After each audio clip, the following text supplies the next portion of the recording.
Welcome to the Deep Dive. Today we're going to take a look at a really specific but interesting part of the global economy.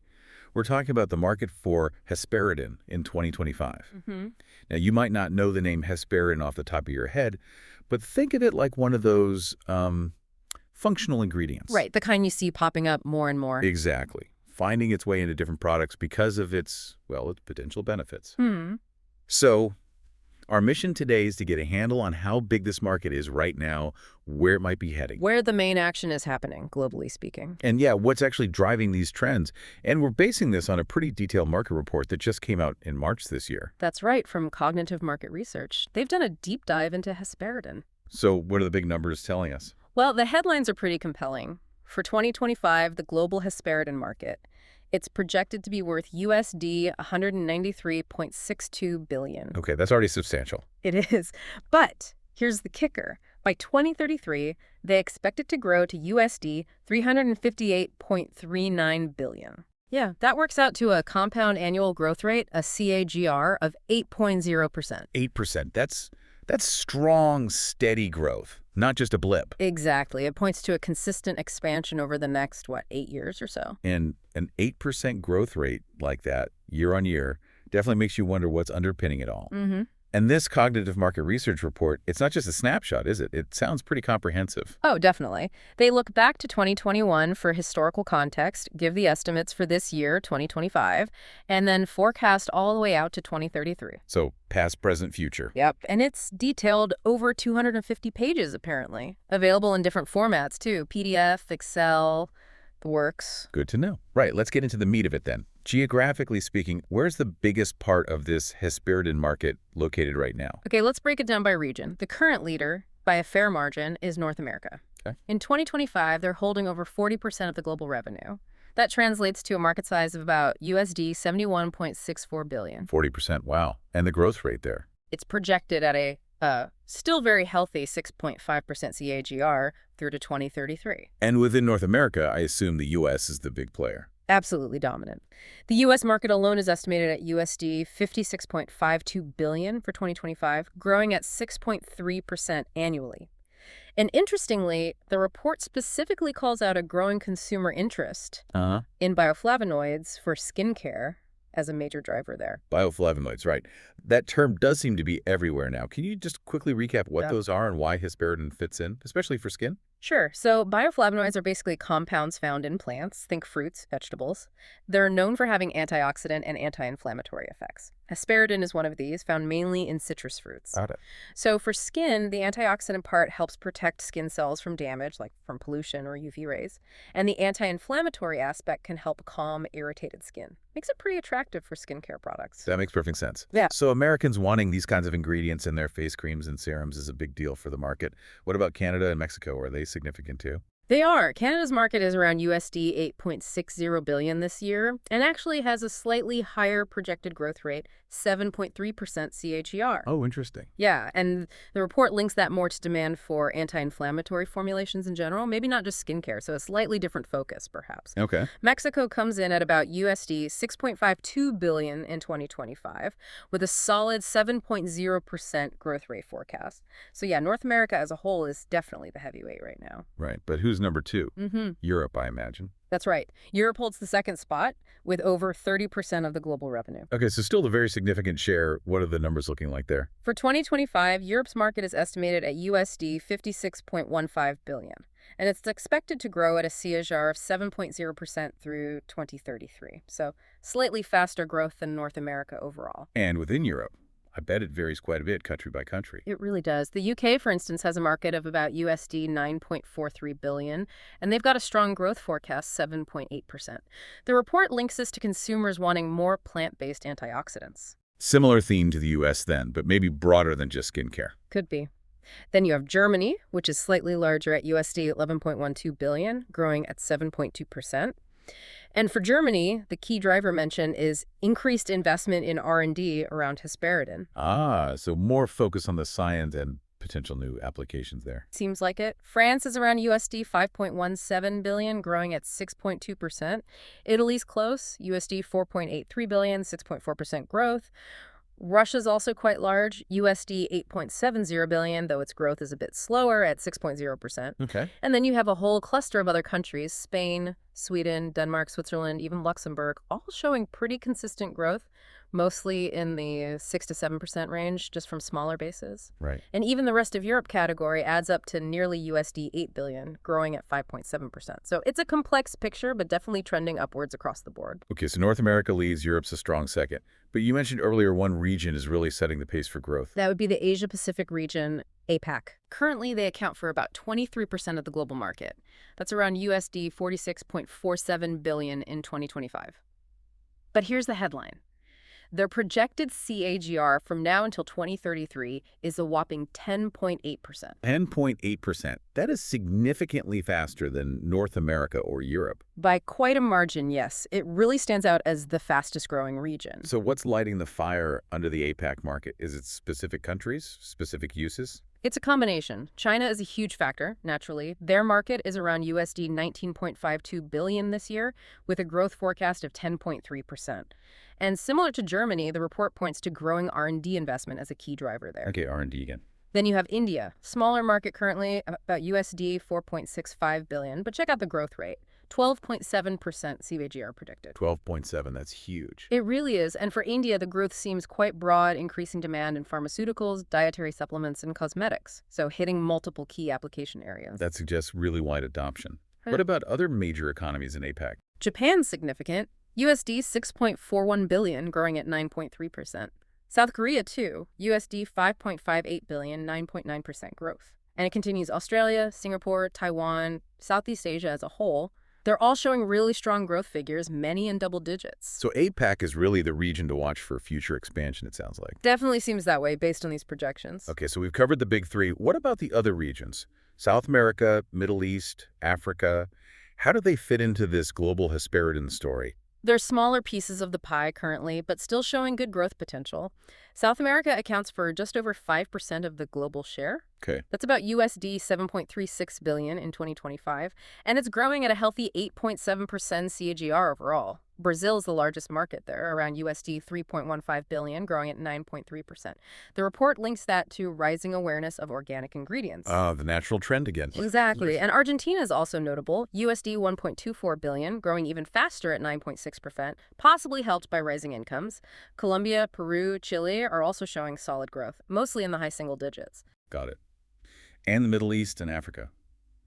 Their current share must be quite small. Relatively small, yes. The Middle East is around 2% of the global market. That's about USD 7.74 billion in 2025. But look at the growth rate, 9.3% CAGR. Wow, so growing faster than South America even. Yep. Saudi Arabia is the largest market there, USD 2.73 billion, growing at 9.6%.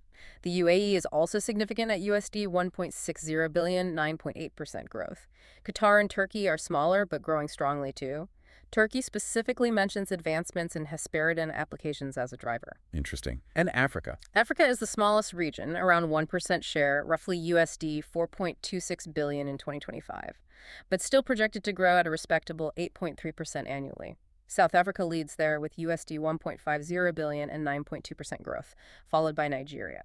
The report mentions pharmaceutical demand specifically in Nigeria. Okay, so stepping back from the geography for a moment, what are the big overarching forces pushing this global demand upwards? What are the main market drivers? Well, the report highlights a few key things. First, and we've touched on this, is just growing awareness among consumers generally about the benefits of organic and natural ingredients. People are actively looking for them. Exactly. Second, there's that broader consumer focus on health and wellness overall. Hesperidin, with its potential antioxidant and anti-inflammatory properties, fits neatly into that narrative. Makes sense. And finally, just the general rise in demand for natural flavonoids as a category is lifting the Hesperidin market along with it. Right, those wider health and natural product trends are clearly powerful engines here. But are there any brakes on this growth? Any challenges the market faces? Yes, a couple of restraints are mentioned. One is price volatility. The cost of the raw materials, the citrus fruits where hesperidin comes from, can fluctuate. And that can make the final product price less stable. Right, agricultural commodities can be unpredictable. Exactly. And the other related challenge is just ensuring a consistent, reliable supply of those raw materials to meet this growing global demand. keeping up can be tricky. Supply chain issues, a familiar story these days. Okay, looking forward then, what about key trends that might shape the market going forward? Two main trends stand out in the report. One is increasing government support in various parts of the world for natural medicine and traditional remedies. How does that help? Well, it can lead to more favorable regulations, maybe inclusion in certain health programs, which could stimulate demand. Okay, policy can play a role. And the second trend? The other big one is the ongoing and increasing investment in research and development R&D. We heard about that driving growth in Germany and China. Precisely. Continued research could uncover totally new uses for hesperidin or provide stronger evidence for the existing ones. That could really broaden its appeal and application. Right, more science equals potentially more market opportunities. Oh. Okay, that makes sense. So let's pivot to where this hesperidin is actually being used. Which industries are the biggest buyers? The report is pretty clear on this. The pharmaceutical segment is expected to be the dominant end-use market. Why pharmaceuticals primarily? It comes down to those properties we discussed: antioxidant, anti-inflammatory, and particularly its vascular protective effects, meaning it can help with blood vessel health. Oh, okay. So you see it increasingly used in drugs for cardiovascular issues, treatments for things like varicose veins, that's called venotonic medication, and also in immune-boosting supplements. And what's driving demand in pharma? Several things: rising rates of chronic diseases globally, an aging population which tends to need more vascular support, and again, that growing preference for plant-based or naturally derived treatments where possible. Got it. Plus, there are ongoing improvements in how they formulate drugs with hesperidin, and even some research looking into its potential role in cancer therapy, which is adding to the interest. So a huge chunk of that nearly $200 billion market is tied up in health and medicine. But you also mentioned another sector that's growing particularly fast. Yes, the report flags the cosmetic and personal care industry as the fastest growing application segment. Okay, so maybe not the biggest slice, but the one expanding most rapidly. Why cosmetics? Again, it's those core properties. The antioxidant and anti-inflammatory effects are great for skin health, but it's also valued for potential skin brightening effects. Ah, brightening. Okay. So this ties into the massive consumer demand for natural skincare ingredients, anti-aging products, and things that offer UV protection. Hesperidin seems to tick a lot of boxes there. And how does it work for brightening or skin health? It's thought to help improve microcirculation in the skin, which can give it a healthier appearance.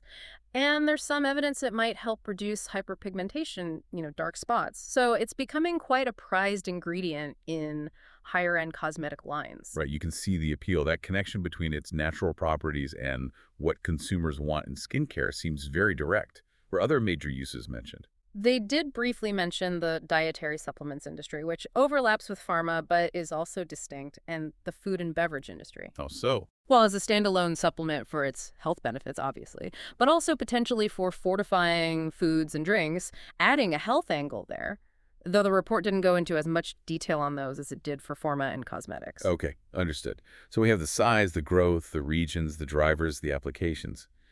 Now, who are the companies actually making and selling all this hesperidin? What does the competitive landscape look like? It's described as highly competitive. You've got a mix of big global players and smaller, more regional companies all involved. Any names that stand out? The report specifically highlights a few as being dominant. Companies like Nagassi & Co., Ltd., PlantNat, Zhejiang Kangol Pharmaceutical Co., Ltd., Vivon Life Sciences, and Tokyo Chemical Industry Co., Ltd. Okay, some recognizable names in chemicals and pharmaceuticals there. Exactly. They're noted for having strong product portfolios, wide distribution networks, and being active in innovation within the hesperidin space. And are there lots of other players involved too? Oh, yes. The report lists quite a few others, suggesting it's a pretty busy market. Names like Chemo Corporation, Auraleafs Labs, BOCSCI Inc., BioCric, Benapure Corporation, Belize Co. Limited, Chengdu Rune Pharmaceutical, Mortec Industries,